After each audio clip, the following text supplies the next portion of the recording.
Magandang araw mga kababayan. Kasama niyo po ngayon si Ka Eric sa isa na namang episode ng ating Balita at Talakayan with Ka Eric. Maraming salamat sa patuloy ninyong pagsubaybay, pagtangkilik at pagsuporta sa ating mga videos na nagpapaliwanag at nagbibigay po ng mga analysis hinggil sa mga nangyayari sa ating bayan, mga balita na nakakaapekto sa kalagayan ng ating lipunan at ng ating mga mamamayan. Maraming salamat din sa pag-promote ninyo sa ating channel, sa ating mga tagapagsuporta ng ating Facebook account na Ka Eric Jeff Celis Facebook account at ng ating Ka Eric Celis YouTube channel at ng aming tandem ni Ma'am Lorraine sa Bigwas ng Agila na patuloy din po naming paliwanag doon ang iba pang mga usapin na nais nating mabigyan ng mga punto de vista. Mayroon po tayong Bigwas ng Agila.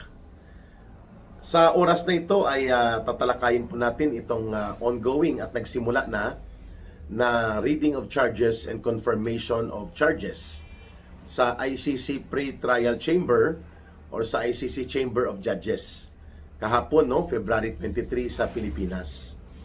At ito po ay nagpapakita ng ilang mga mahalagang punto. Number 1, iginigiit po ng abogado nila Pangulong Duterte na sa pamumuno ni Lead Defense Counsel Attorney Kaufman na hindi po nararapat na nakakulong si Pangulong Duterte sapagkat mali ang mga paratang sa kanya. At kung mayroon mang mga paratang na dapat gawin, ito ay dapat sumunod sa mga proseso ng ating bansa. Jurisdiction po ang pinag-uusapan dyan sapagkat yun nga, simula po noong March 2019, hindi na po sakop ng ano pa mang otoridad sa ilalim ng anumang treaty o kasunduan ang Pilipinas ay formal na at opisyal na hindi nasasakupan ng anumang Rome Statute o bahagi ng Rome Statute at ng ano pa mang mga otoridad na mayroon po ang ICC sa ilalim ng treaty ng mga bansa. So tama po ang punto de vista na iginiit din ni Pangulong Duterte na walang jurisdiction ang ICC sa kanyang pagkatao. Jurisdiction is very important. Ibig sabihin po, kung wala kang jurisdiction, wala kang authority over sa anumang issue o sa sinumang nililitis. Sapagkat ang ICC po, sa totoo lang, hindi naman po ito ang last resort court, O kagaya dito sa atin, may Korte Suprema tayo at ang mga usapin sa batas at pagpapatupad ng batas, nire-review o kayang desisyonan ng Korte Suprema. Ang ICC po ay complementary lamang. Binuo yan, sakali pong mga bansa na mayroon pong mga gobyerno na hindi na umaandar halos at ang kanilang judicial and justice system ay hindi po gumagana dahil po ito ay isang failed government, failed state at hindi po makakakuha ng hustisya mga tao dahil walang korte na umaandar, yun pwedeng pumasok dyan ang ICC. Subalit sa pagkakataong ito, malinaw na na-establish ni Attorney Kaufman at ni Pangulong Duterte mismo na buhay po ang judicial system sa Pilipinas. At kung mayroong mga gustong magreklamo, kanino man, kahit pa hindi lamang kay Pangulong Duterte, pwede kang magsampa ng kaso sa Pilipinas. Diyan pa lamang po, usapin ito ng jurisdiction na dapat unang na-resolve ito kung may jurisdiction ba ang ICC o wala laban kay Pangulong Duterte. Pero malinaw po na naging instrumento ng pananakop politikal at pangingialam politikal itong ICC in favor sa gobyerno ni Marcos na siyang gumagamit sa ICC kahit na ito ay bogus na. Pangalawa, binanggit din po ni Attorney Kaufman na ang nangyayari ngayon na mga atake kay Pangulong Duterte at mga inakusa sa kanya, bunga po ito ng isang malawakang propaganda, lalo na sa media, na instead na makita ang buong proseso ng mga pangyayari, ay ginamit pa po ito upang ipakita daw na mapangahas, marahas ang mga naging hakbang noong panahon ng dating Pangulong Duterte. Subalit, sa lahat ng kanilang inaakusa na yan, Sabi ni Attorney Kaufman, hindi pa umabot sa 49 lang ang kanilang sinasabi na cases. At sa 49 na yan, 21 ay nangyari noong mayor pa siya. According to the allegations. And nung panahon ng kanyang panunungkulan bilang presidente, I think 14 lang ang mayroong mga testimonya at mga sinasabing mga ebidensya na isinabmit sa korte. Paano naging crimes against humanity yan? Ang kanilang allegation nitong CPP, NPA, NDF, no, mga organisasyon nila, at itong grupo ng mga yellow pink zombies nila Trillanes at nila Hontiveros, nila De Lima, at mga grupo na ngayon ay ginagamit na sila lahat ni Marcos para sa propaganda political at pagwasak sa political integrity and legacy ng mga Duterte, lalo na ni Pangulong Duterte. Ang allegations nila, mga almost 30,000 o mahigit pa ang pinatay ni Pangulong Duterte sa utos niya sa war against drugs. Bakit 14 lang ang mga kaso na include nila mula sa panahon na siya ay presidente sa taong 2016 at 2022. At ang 21 na iba pa ay sa panahon na mayor siya. Lahat ng ito, ibig sabihin, ay propaganda. Wala pong batayang solid at walang karampatang mga batayan na magpapatatag that indeed ito ay crimes against humanity. So, mali ang pagkakakulong, mali din ang pag-aakusa ng mga grupo na ginamit lamang sa politika.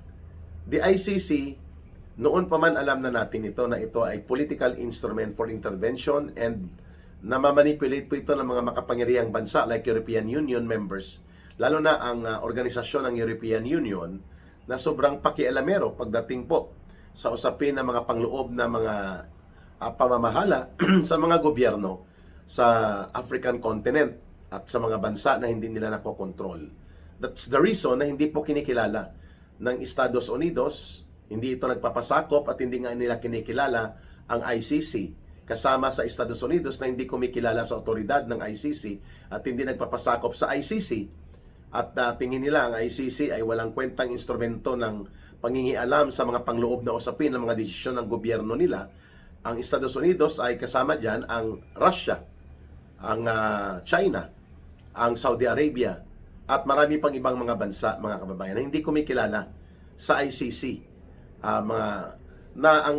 Itong puntong ito, hindi po nararapat na baliwalain natin sapagkat halos lumalabas na doon sa unang araw pa lang ng presentation and reading of charges against Pangulong Duterte na propaganda ang lahat ng ginawa.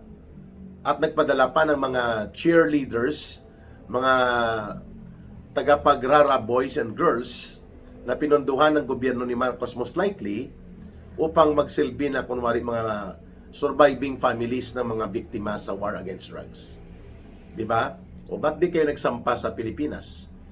Yung sinasabi nyo, 30,000, ba't wala naman pala kayong 30,000? 14 lang ang inyong numero ng sinasabing kaso out of the 30,000 that you were using as a report in media. Ang unang nagpalabas ng 30,000 figures na yan ay ang grupo ng CPP, NPA, NDF at pinatulan ng United Nations yan, pinatulan din ng ICC para birahin ang administrasyon noon ni Pangulong Duterte. Si Joma Sison po ang unang naglabas niyan. Nang buhay pa siya at yan ay nanggaling sa grupo ng pinamumunuan ng CPP, NPA, NDF sa Pilipinas. Itong grupo ng Karapatan, NUPL, Bayan, Bayan Muna, all of these party list groups na affiliated at kontrolado ng CPP, NPA, NDF, sila po ang naggumamit ng propaganda na ito at sinakyan na rin po ng mga yellow at pink zombies at ginamit na ang media. Pangalawang punto na binanggit ni Attorney Kaufman ay ibalik dapat si Pangulong Duterte sa Pilipinas at sa kanyang pamilya. Sapagkat sa kanyang edad, sa kanyang kalagayan, ay nararapat lamang na siya ay mapangalagaan sa kanyang makataong mga karapatan at hindi naman ito tumatakas o tumatanggi na haharapin niya kung ano man ang reklamo sa kanya sa korte sa Pilipinas. Ang sinasabi ni Attorney Kaufman, si Boying Rimulya, nang siyang DOJ Secretary, nagsasabi na hindi nilang kayang litisin si Pangulong Duterte dahil wala daw mga police records na kompleto during his time at wala silang makitang dagdag na mga sapat na batayan na uusad ang kaso sa Pilipinas. Wow! Ano palang ginamit na ebidensya dito sa ICC? Sa inyong sinasabing crimes against humanity, kung yun pala ang naging pahayag opisyali ni Boying Rimulya at recorded din po ito sa tinatawag na Senate Foreign Affairs Committee na hindi nga idinaan sa local court determination si Pangulong Duterte, dinukot at ipinatapon siya direkta sa pamumuno ng gobyerno ni Marcos. And that was clearly and categorically identified by former President Duterte in his statement before lumabas po ang schedule na ito or before po ang pre-trial and reading of charges and confirmation of charges against former President Duterte. Malinaw po na ang naturang pagkidnap sa kanya ang dahilan kung bakit nasa ICC po siya. At illegal na nakadetene for almost 1 year na walang katarungan. Wala palang ebidensya, ba't ipinatapon? So, saan manggagaling ang sinasabi niyong ebidensya? Marcos Jr. at Boying Rimulya. If that is the case na sinasabi ngayon ni Pangulong Duterte that indeed, hindi po siya sakop ng jurisdiksyon ng ICC. At wala din pong batayan ang ICC para magpatuloy na mangialam sa pangloob ng mga usapin na ito, which are all matters of police operations that need to be reviewed, and if there were excesses there, may pagmamalabis, pwede pong yan ay lutasin at bigyang pansin sa mga proseso ng korte natin. Hindi kailangan po na mangialam at manghimasok ang ICC, lalo pa na bogus na po ito since 2019. Pang-apat na punto ni Atty. Kaufman, mga kababayan, ay ginagamit po bilang political operations ang kaso na isinampa kay Pangulong Duterte. The way magpahayag itong kunwari representante ng mga biktima na si Atty. Butuyan, malinaw po na political propaganda ang kanyang mga ginagawa. Mantakin mo, kukwestiyonin niya ang wisdom ng ICC judges kung bakit nila nakikita na hindi naman kailangan pa na nandun physically si Pangulong Duterte kahit online. Dahil yan ay reading of charges and confirmation of charges lamang. At ang kanyang mga pananalita ay walang pinagkaiba po sa propaganda na lumalabas sa bibig ng mga propagandista at mga operatiba ng CPP, NPA, NDF na mga lines na si Pangulong Duterte ang nag-utos upang labagin ang mga karapatan ng mga mamamayang Pilipino, pero ang bit-bit niya doon 14 lang na kaso out of the 30,000 na kanilang ipinagsinungaling sa media at sa United Nations and even sa ICC. Anong nangyari doon? Sa binabanggit nila na malawakan, sistematikong pagpatay sa mga mahihirap na mamamayan. Massacre of the poor daw. Massacre ba yun? 14 nga hindi pa nila ma-prove na bastanting ebidensya nila. Pinadala at pinatapon doon si Pangulong Duterte na pwede naman dito imbestigahan nila, litisin nila at iharap sa korte sa Pilipinas si Pangulong Duterte. So everything na lumabas kahapon doon sa posisyon nitong Atty. Butuyan ay matagal na nating naririnig, mga kababayan, kung ano po ang mga propaganda na ginagawa ng CPP, NPA, NDF. Kung paano magpropaganda si Antonio Trillanes, si Risa Hontiveros, si Laila de Lima, kapareho lang po ang mga narinig natin doon sa mga statement na inilalabas ni Butuyan. So, kung hindi man ito CPP, NPA, NDF connected, ang orientasyon at ang kanyang mga posisyon, magkapareho lang sa mga posisyon na ginagamit ng CPP, NPA, NDF upang i-politicize at gawing political rhetorics and demagoguery. Ang term ni Atty. Kaufman, political demagoguery. Ibig sabihin po, mga discarding political na pwede mong gawin sa entablado ng pangangampanya, hindi sa court of law.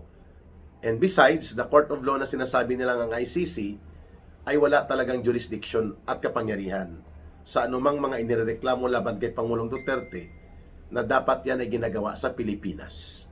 Subalit dahil po sa kagustuhang gamitin ng ICC at lahat ng mga kunwa-kunwari ang reklamo na crimes against humanity laban kay Pangulong Duterte, ginamit na maskara at dahilan yan nila Marcos upang isakatuparan ang karumaldumal na pagtataksil at iskandalusong pagtatraidor laban kay Pangulong Duterte. And what is that?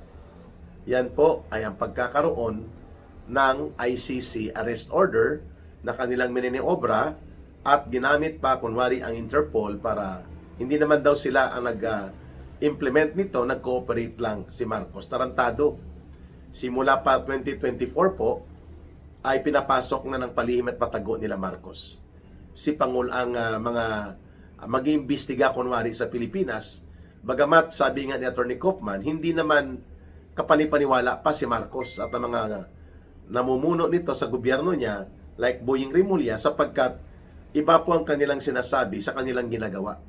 Walang isang salita, mga sinungaling. Ibig sabihin, when the words of Duterte matter to the people know those words are real. Pero kapag nagsalita daw si Marcos, those words are only for the wind. Para sa hangin lang yon. Malinaw na ang tumbok ni Attorney Kaufman, nuknuka ng pagkasinungaling si Marcos at ang kanyang gobyerno. Sapagkat ang lahat ng ginawa nila kay Pangulong Duterte was never about accountability, justice, human rights. No. It was all about political demolition job para maparalisa, malumpo at mapalugmok ang mga Duterte, lalong-lalo na si Pangulong Rodrigo Duterte.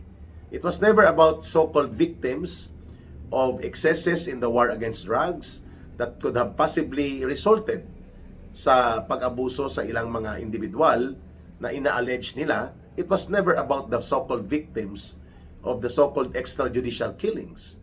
It was all about political power that Marcos and his government, they are all afraid na mananatili po sa bansa, sa Pilipinas, ang physical presence ng isang Rodrigo Duterte.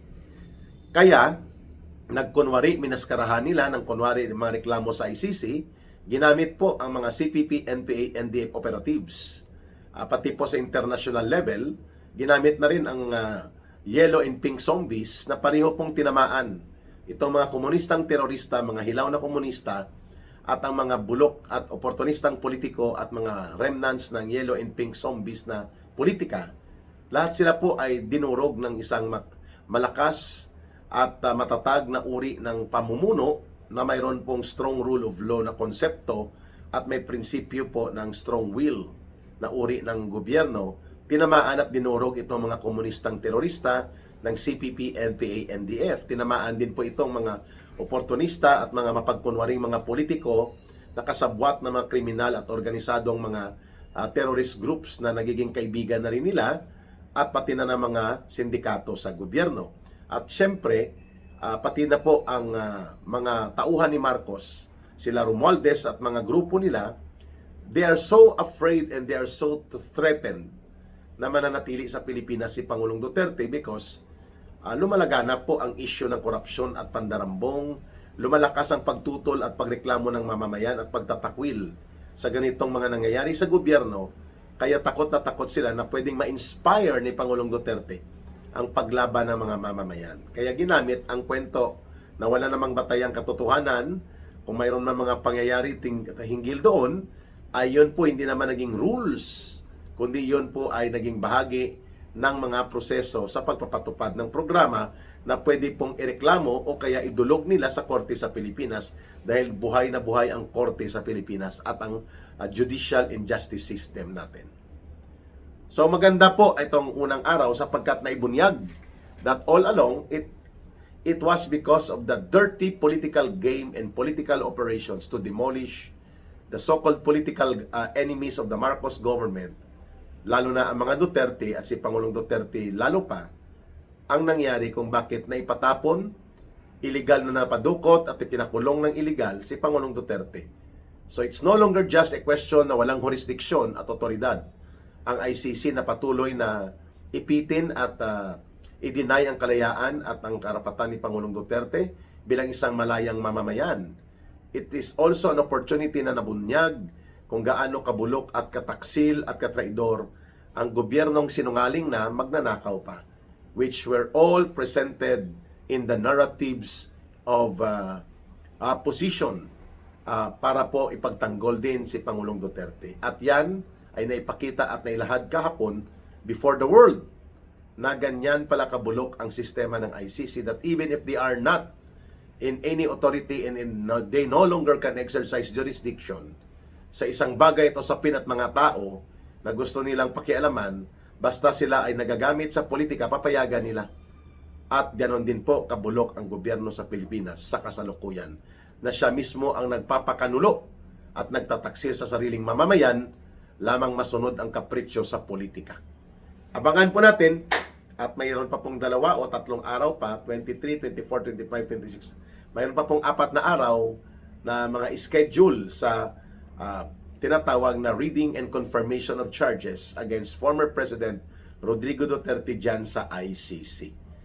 At mga kababayan, nagsimula na rin po natin narinig na may mga pangyayari pala na 2 beses na nag-collapse. Si Pangulong Duterte nakita na walang malay sa kanyang detention facility sa ICC The Hague, Netherlands, subalit hindi po ito naibunyag ng kaagad at hindi na ipakita ang mga dahilan ng kanyang medical at health condition prior to this schedule. Mayroong binabanggit doon sa mga narratives about sa 2 beses na nag-collapse pala at nakitang walang malay itong si Pangulong Duterte. Kawawa naman, matanda na, may edad na, at hindi naman niya deserve na pagdaanan ito, at pwede naman niyang harapin ang anumang mga paniningil na gustong gawin sa kanya sa ilalim ng politika, subalit hindi na ipagkaloob sa kanya ang batayang pagrespeto sa kanyang mga karapatan at mga kalayaan, lalo na bilang isang ordinaryong mamamayan at bilang bahagi ng kanyang mga karapatan. Sa ilalim po ng United Nations Universal Declaration of Human Rights at pati po sa United Nations Convention on the Protection of Civil and Political Rights.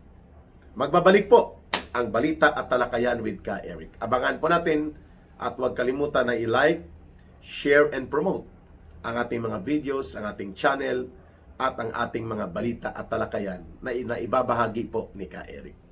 Maraming salamat po sa inyong pagsubaybay at pagtangkilik at sa gustong tumulong at sumuporta po sa ating Bangon Sambayanan People's Movement. Ang ating ginagamit na line po ay ang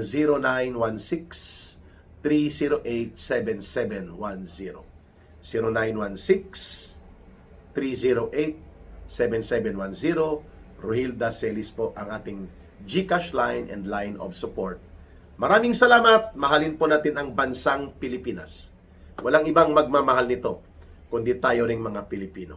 Para sa Diyos at sa Pilipinas nating mahal. May God bless everyone, and may Allah will be with those who are Muslim brothers and sisters. Mabuhay! Bye for now! Ito po si Ka Eric. Maraming salamat muli.